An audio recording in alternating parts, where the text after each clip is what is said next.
My name is Sophia Davis, and I never imagined I'd find myself in a situation where I questioned everything I believed about loyalty, self-control, and love.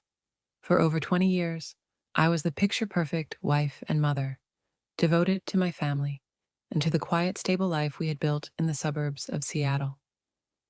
But sometimes, even the strongest foundations develop cracks when you least expect them. And sometimes, temptation doesn't knock politely. It kicks the door wide open. My husband, Mark, is a successful business consultant. We met in college, fell in love, got married, and raised two wonderful children. Zoe, now 17, and Ethan, 14. Life with Mark was predictable, steady, and secure. He was always responsible, always practical, but that also meant he was often away on business trips, work calls, and overseas contracts that lasted for weeks. I understood his dedication and I admired his ambition. But I can't lie, over time, I began to feel like a fixture in his schedule rather than his partner. Mark's most recent trip was to Germany. 3 weeks. 3 weeks of dinners alone, empty house echoes, and quiet mornings, where the only sound was the ticking of the kitchen clock. The kids were at summer camp, off enjoying their freedom, leaving me with nothing but time. I didn't think it would be any different from all the other times Mark traveled. But this one turned out to be the one that changed everything.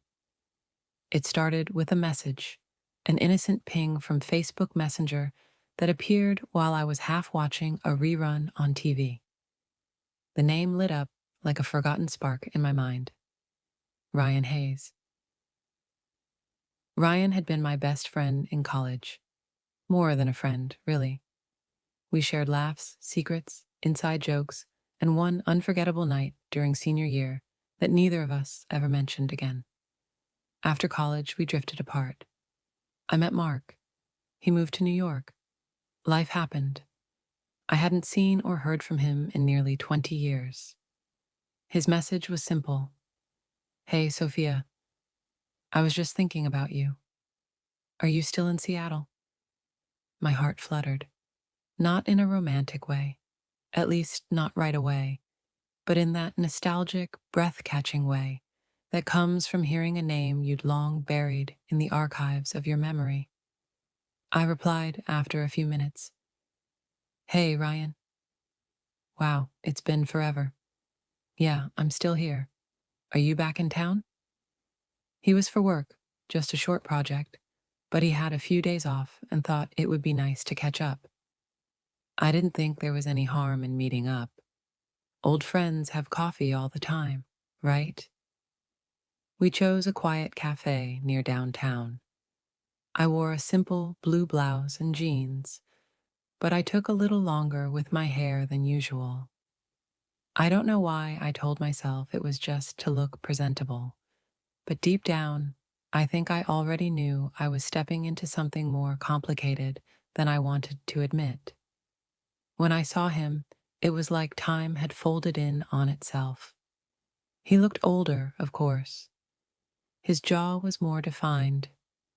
A few lines had etched themselves around his eyes, but he still had that same relaxed confidence, that same warmth in his smile. Sophia Davis, he said, pulling me into a hug, still just as beautiful.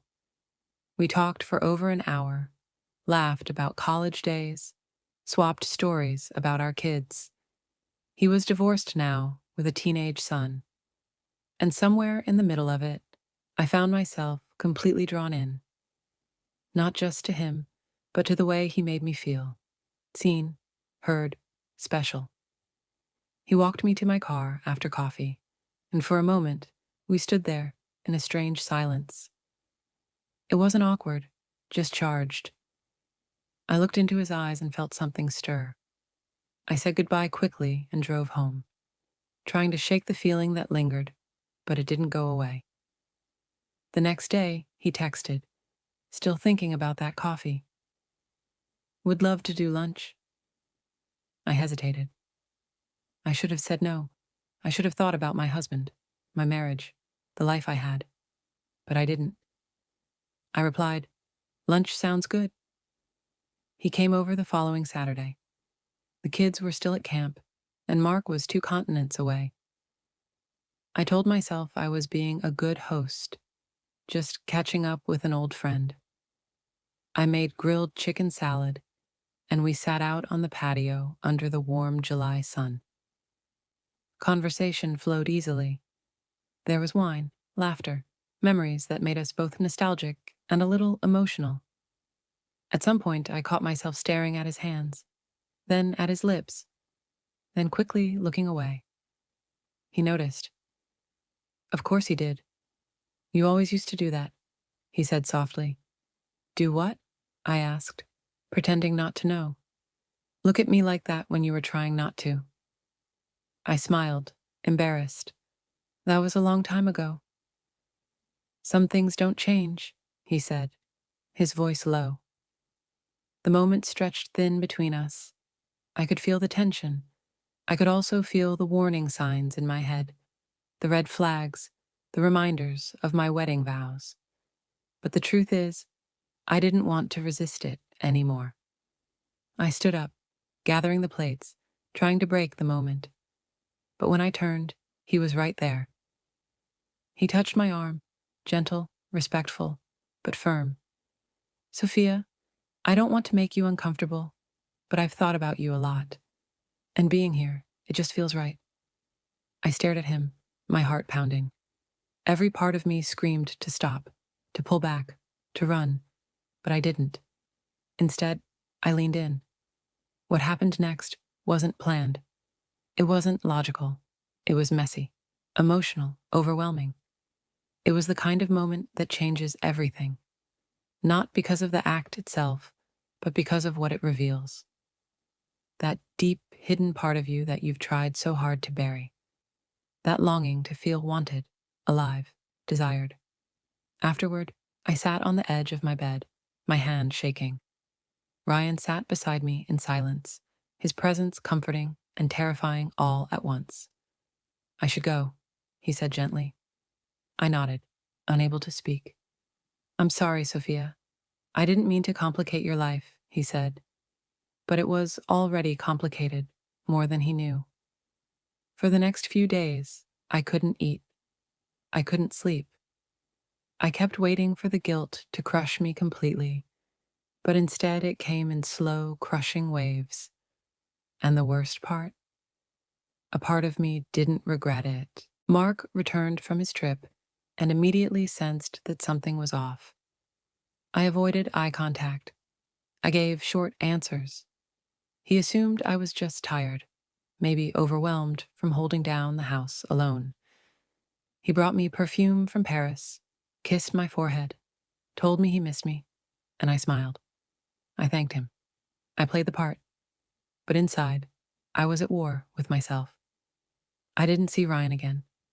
We exchanged a few messages, but I told him it had to end. He respected that. And then he left town just like that. Weeks passed, then months. Life slowly returned to normal, but I never quite felt the same. I threw myself into family life, tried to be the perfect wife again, the attentive mother, the supportive friend. But sometimes, when the house was quiet, I would sit on the patio and remember that afternoon. The warmth of the sun, the laughter, the kiss that changed everything. I never told Mark. I carry that secret alone. I don't know if that makes me a coward or just human, but I do know this. Desire is a powerful force. It doesn't ask for permission. It doesn't care about consequences. And sometimes, no matter how strong you think you are, it finds a way in. What I did that day wasn't right. It wasn't justified, but it was real.